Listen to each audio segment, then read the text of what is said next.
Yo, what's going on, guys? Mush back at it with another video, here to now cover a game that'll be dropping in just a couple weeks, actually less than 2 weeks, inZOI. I talked about this game a few months ago, and I had alluded to the fact that I think this is going to be a big game. I think if this game delivers from a content and quality standpoint, it can be an absolutely juggernaut release, especially considering you've got Krafton on the publishing helm side of things.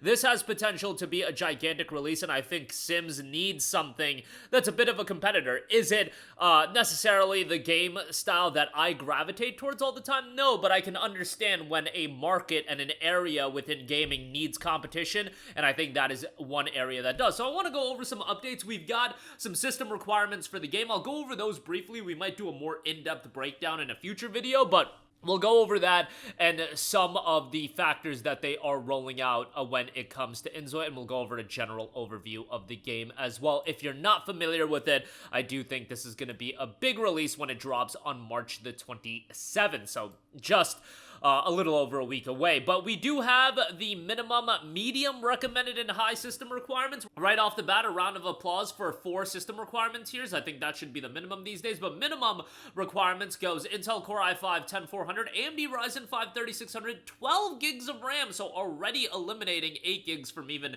being an option, RTX 2060 or an RX 5600 XT, and then for medium, you're looking at an Intel Core i7 11700, AMD Ryzen 7 5800 X3D, 16 gigabytes of RAM, and RTX 3060 or RX 6600, and then recommended, this is going to require an Intel Core i7 12700K, a Ryzen 7 7800 X3D, 16 gigs of RAM, and RTX 3070 or an RX 6800 XT. And then for high, Intel i7 14700K, Ryzen 7 9800 X3D, 32 gigabytes of RAM for high, NVIDIA RTX 4080, and then an RX 7900 XTX. Yes, this game on the higher end side of things is going to be incredibly demanding, so buckle up if your PC's not ready. I actually think that might be one of the limiting factors for this game to really pop off, because think about the Sims games. Like, those games don't target an audience that have the best PCs in the world, so that is one area where I think this game can have a little bit of an issue, where, you know, those people that play Sims and games of that ilk on lower-end machines, they're just going to be locked out of playing this game entirely. Maybe at some point they'll port this game to PlayStation 5 and it'll be more accessible that way, in the sense of, you know, offering a direct console to pick it up. But in RTX 2060, that's not that crazy, but that is minimum, so it'll be interesting to see how that does run. They do particularly note that minimum storage requirement is 40 gigs, medium is 50 gigs, recommended is 60, and then high is 75. Which I find interesting.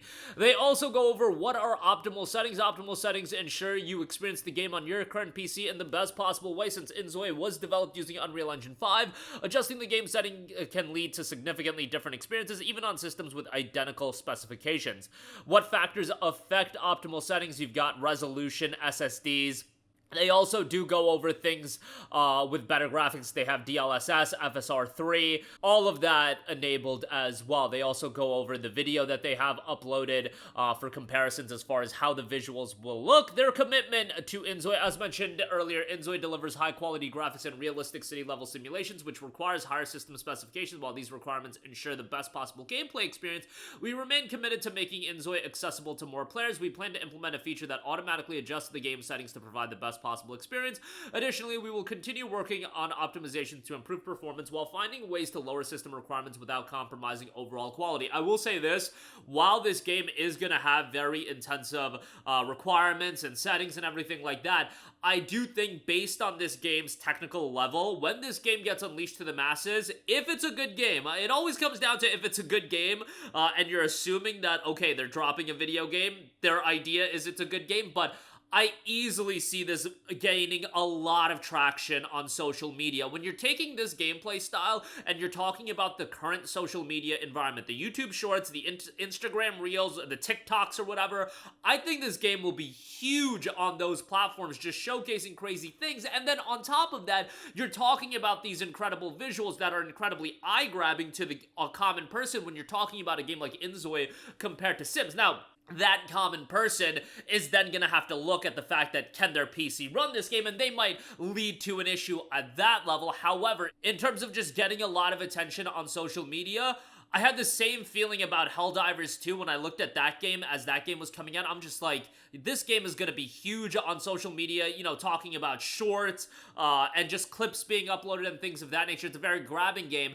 inZOI, for different reasons, I think is going to be very grabbing to the player as well. From a technical level, just being at that visual level, because so many people have a level of expectation when it comes to visuals out of a game like this, that when they see, okay, this is like Sims, but look at the graphics, immediately it is going to set it apart. And that's what you need to do out of social media. When you talk about social media and, you know, gaining traction, things are just put in the consumer's face so often that you need something to make you stand out. And literally with inZOI, I think its visual fidelity level is going to make it stand out, and I think it's going to gain a lot of attention that way. But we'll see. Remember that the game is going into early access, so there's going to be a lot more that's going to go into the game, you know, as it comes out and as it progresses in its early access period. As far as the game itself, it does note inZOI is a life simulation game where players can alter any aspect of their world to create unique stories and experiences, just like in the real world. You can find jobs to make a living while forming deep relationships through interactions with a complete community simulation of every character acting on their free will. You can experience unexpected events to feel the various emotions life has to offer. With inZOI, we hope to share the message that life itself is the true gift and every journey has its own meaning. inZOI provides a variety of creative tools so that the players can visualize the life they've always dreamed of. Developed using Unreal Engine 5, the game's realistic graphics allows the player to let their imagination run free with easy creation of different resources, customize your character's appearance, outfit, and build your custom home using a wide selection of freely movable furniture and structures as well. All of that will be available, hopefully right out the gate in early access. There will be a level of depth and nuance to the game, because that's what it comes down to with a game like this. And I get it, early access, it could be a little bit barren relative to what we see in the final product. A lot of the times with a game like this, the early access release is like a skeleton that you see a lot of potential in, but then it needs to be fleshed out over the course of a year, 16 months, 18 months. And as long as it's priced accordingly and there's something with potential, and at least perceived potential, that people see in the early access, I think it's going to do very, very well. And I just think that this is a perfect time to capitalize within this market. I think there's a lot of people that are going to be looking for something new. And again, from a social media standpoint, I think people are going to be sharing their characters when this game is available, you know, stuff going on, and immediately from a visual standpoint, it's just going to grab a lot of players, and I see that happening very quickly, as long as the game's not like a pile of trash and it's just like completely broken from a performance standpoint, which early access, these system requirements, you know, you can never really fully expect anything to be perfect, but hopefully, as long as it's at a working state, I think this game is going to do very, very well. But that'll do it for me. Let me know all of your thoughts in the comments section down below. As always, thanks for watching, and let me know your excitement level for inZOI. Is this a game you were even aware about? I definitely see there's a level of buzz to it, but this is the kind of game that I think the buzz will really, the buzz will really exponentially increase once it's out, once people are playing it, as long as it's decent enough. I'm sure there's going to be bugs, glitches, performance issues, things of that ilk, but as long as it's decent enough where people can play it and enjoy it, I think it's going to do pretty damn well. But that'll do it for me. Again, your thoughts down below. Thanks for watching. I will catch you guys in the next one. Peace out. Hey, what's going on, guys? Mush here again. Hope you enjoyed the video. As you guys might know, YouTube's notification system is sometimes a little bit wonky, even if you're subscribed to the channel. Maybe you're not abundantly aware that I uploaded a video. To remedy that situation, make sure you hit the bell notification button. This way, whenever I upload a new video, and I try to upload as consistently as possible, you will be notified directly of the upload, and you can watch it as soon as it goes live. I would really appreciate if you guys hit that button so you can stay up to date with all of the content I'm posting. But as always, guys, thanks for watching, and I'll catch you guys in the next one. Peace out.